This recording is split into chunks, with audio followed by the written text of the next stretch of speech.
how to send a large video on WhatsApp status. Hey everybody, welcome back to the channel. In today's video we are going to learn how we can send a large video on WhatsApp status, so make sure to watch the video till the end.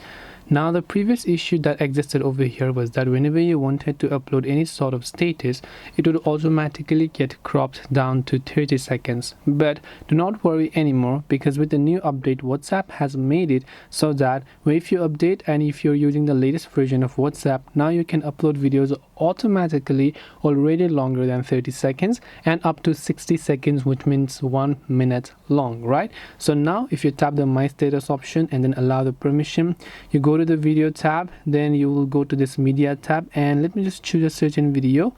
So let's say I want to upload, let's say, this video over here. So you can see that this video is actually quite long, more than 30 seconds. It's about 43 seconds, and it will get uploaded without cropping automatically.